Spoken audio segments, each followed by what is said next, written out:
At 06:31 hours local time, a 7-inch quadcopter dropped to 3 feet above a dirt road in the Donetsk region and punched through the cargo floor of a Russian ammunition truck. The team that flew it was sitting 8 miles away. The truck carried 8 tons of 152mm shells and propellant. The fireball climbed 200 feet, and the smoke was visible from 6 miles out. But the explosion was not the remarkable part of that morning. That had happened 34 minutes earlier, when a Ukrainian reconnaissance team deliberately blinded itself and lay down in a trench to wait. The column carried the artillery ammunition for an entire axis of attack, the command vehicle that held the formation together, and a mobile electronic warfare system riding inside the convoy, a shield traveling with the thing it protected. All of it on one road at the same time. That road runs through an old coal mining district between 2 long ridges of slag, and soldiers on both sides call it the Highway of Death. The Russians did not believe they were being hunted. They believed they were hunting. And they had a better reason than the ridges screening their column. Every time the Ukrainian Shark reconnaissance drone sent an image back, it announced itself. The Russians did not need to see the Ukrainians, they only needed to listen. So the Ukrainians stopped talking. Power off the video transmitter. The amplifier off the antenna. Batteries and electronics onto thermal insulation matting, the team into the trench under thermal camouflage netting, motionless. A Russian Supercam S-350 circled overhead in a slow oval, sweeping the tree lines with daylight cameras and thermal imaging, and found nothing. Their own screen went black at the same moment. Before the link died, the system saved 3 things: the convoy's last position, its speed, its heading. From those, it built an interception box, a patch of ground and a window of time the column would enter whether anyone was watching or not, at the point where the last slag ridge ended and the terrain opened into nothing. Ukraine had given up the ability to see the target. They only needed to know where it would be. The track file was already loaded into a relay drone behind the tree line. 3 FPVs were about to fly into that box to meet a column they could not see. And somewhere in the next 4 miles, the map on their screens was going to start lying to them. The system they were hiding from does not defend anything. The Svet-KU is a passive electronic reconnaissance system. Every radar has the same weakness. To find you, it has to shout at you, and anything that shouts can be located. The Svet-KU never shouts. It sits silent with receiving stations spread across an area and waits for someone else to make noise. Picture 3 microphones around a darkened stadium. Nobody can see the man shouting, but measure which microphone heard him a few thousandths of a second before the others, and you can walk straight to him. Each Ukrainian command reaches each Russian station at a slightly different moment. The computer measures the gap, calculates the region the transmitter is sitting in, and every new transmission shrinks it. Russian sources claim systems of this family have accounted for more than 550 Ukrainian drones, a figure from one side only, never independently verified. But the method is real enough that Ukrainian crews plan their day around it. It is also the weakness. The trick only works on someone willing to keep shouting. Ukraine refused. The Shark link hopped across 128 frequency channels. Each transmission lasted 0.3 of a second, long enough for one command packet, then the system went silent for 33 seconds. The Russian stations caught fragments, different channels, different instants, from a source that vanished before the region could close.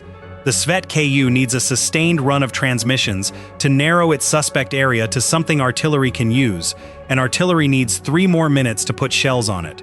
Ukraine gave it 0.3 of a second at a time. So the Russians knew a crew was operating somewhere in that area. They could not say where. Without coordinates, the guns stayed quiet. Then the Supercam appeared to the east, slowed, banked, and settled into that oval. It was not passing through. It was searching. The Ukrainians shut everything down and the reconnaissance picture died with them. The data still had to travel, and transmitting directly with a Russian drone overhead would have drawn a target ring around both positions. Instead, the track file went to the relay as one low-power pulse with no acknowledgement. The relay held it, changed direction, moved into the strike team's corridor, and pushed it out in bursts too brief to fix. 3 FPVs spread into the interception box on 3 headings, hunting a column that had been moving the entire time they were blind.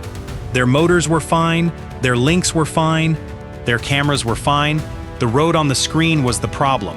It was sliding somewhere the real road had never been, and none of the 3 operators could tell which of them was still being told the truth. The system doing it was riding in the Convoy. The R-330Zh Zhitel does not cut a control link. It leaves the picture intact and corrupts the navigation underneath, which is worse because a severed link is obvious and a drifting one is not. One drone found out the hard way. It reported low battery and did what its firmware told it to do, which was fly home. The coordinates of home had been rewritten. It turned toward Russian-held ground and left. The operators killed satellite navigation on the rest. The final frames from the Shark went up beside the control screens, and the slag heaps, power lines, collapsed rooftops, and one bend in the road stopped being scenery and became waypoints. Between features, the drones held course on optical flow, which reads the ground sliding past underneath and calculates how far the airframe has moved from that alone. An optical computer mouse works the same way.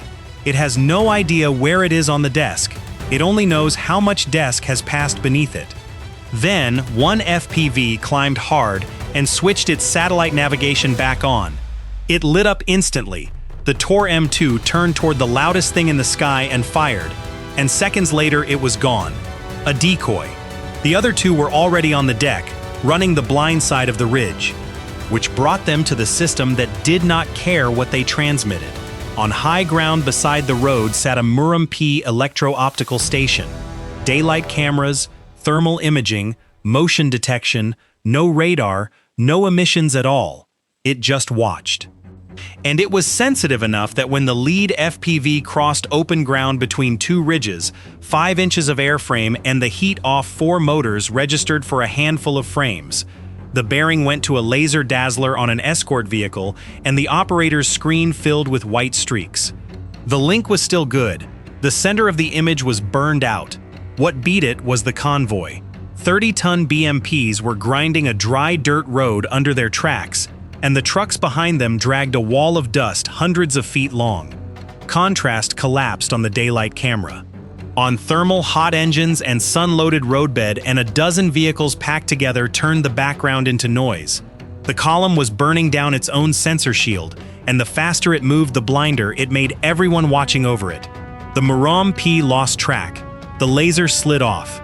The second FPV dropped from 20 feet to 10 and held its last bank angle through 3 full seconds of blinded video before the ground came back. The video returned. The operator saw the BMPs, the escort vehicles, the ammunition truck half a mile out, and a black dot dropping toward him from above the convoy. It was a Russian Interceptor drone, and it had the 2 things that decide a fight between aircraft the same size. Altitude, 75 feet against the FPV's 20, and altitude is energy. And it was empty. No warhead, no 5 pounds of explosive on the frame, so it accelerated harder and turned tighter than anything carrying a payload. The Ukrainian drone was a delivery vehicle forced into a dogfight it was never built for. Every correction arrived half a beat late. It came down at 50 degrees and it did not aim to ram. At 300 feet, it swung to a diagonal above and fired a net 12 feet across, weighted at the corners. One strand into a propeller turning past 20,000 revolutions per minute would be enough. The operator cut throttle, dropped from 10 feet to 4, and flew into the dust boiling off the back of a BMP. The net went through the clouds 6 feet high and caught nothing. The Russian did not chase. Its optical computer took the FPV's heading, speed, and bank angle, solved for where it would be 2.5 seconds later, and accelerated onto an intercept path to meet it there. A good solution. It assumed the drone would turn. The drone did not turn. The operator killed self-leveling, went fully manual, and pulled the 2 left motors to 30% for half a second while the right pair stayed near maximum. The nose never moved. The airframe slid 15 feet sideways. The interceptor crossed the intercept point into empty air. 17 seconds. 17 seconds that burned a quarter of the battery it had left, and it still had a mile to fly. It came out of the dust at 10%, voltage falling. And ahead of it, the last slag ridge simply stopped, and the entire Russian column rolled into open ground with nothing on either side of it. Then 8 Ukrainian FPVs came in from both sides of the road at once. At 600 feet, the Russians did not need thermal imaging or radar. They could see them. Rifle fire went up across the approach lanes, and every BMP swung its turret backward and started building a ceiling of 30mm and machine gun fire behind the formation. 2 of the lead drones climbed to 30 feet, deliberately. They became the clearest targets in the sky and were hit almost immediately. One lost a quarter of its thrust and rolled into the roadside. The other caught the fragmentation envelope of a 30mm round and came apart in the air. 2 gone in under 4 seconds. Every Russian weapon in the column was now pointed at the sky. The last 4 dropped to 6 feet and flew inside the column. From that moment, the 30mm cannons could barely be used. A round missing by a few feet would go through a truck cab or into the flank of another BMP. The formation had become a shield for the thing that was killing it. The drones ran the gaps at 30 feet of separation, tucking behind a cab, sitting off the rear plate of a BMP, sliding to the far side of a vehicle every time a barrel came around. They were not hiding from the convoy anymore. They were hiding in it. 3 left, and each one had a name on it. The first went for the Zhitel, low behind a BMP, taking a rifle round through a forward propeller before the controller pushed the other 3 motors up. It hit the gap between the generator and the amplifier behind the cab. Power gone, transmitter gone, antenna array dead, and on 2 Ukrainian control screens, the signal steadied. The second went over the roof of a BMP and dove on the command vehicle at the head of the column, into the antenna array and the communications compartment. Radios, tactical computers, the coordination of the whole convoy. The vehicle rolled 100 feet and stopped. The trucks ahead kept accelerating. The vehicles behind braked. Spacing collapsed to 30 feet. The column compressed itself into a single mass on an open road. The third was the one that had survived the Murom-P, the laser and the Interceptor. 3% battery. Voltage under 18. It did not go for the cab. It went to 3 feet, screened in the dust behind a BMP, and locked onto the underside of the cargo bed just behind the rear axle, where the shells and propellant sat lowest. The warhead went through the cargo floor and lit the charges. The truck rolled almost 2 more seconds before the load let go. The secondary lifted the body 6 feet off the road and tore the cab off the frame. Steel fragments went out flat across the column, wrecking optics, breaking the track of a BMP behind it, punching the tank of a fuel truck 70 feet away. Diesel came out onto the road and caught. The tank went seconds later. Inside a burning BMP turret, 30mm rounds began cooking off in bursts.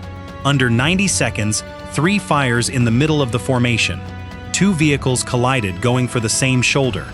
1 BMP bogged in soft ground, and another threw a track and stopped broadside across the road.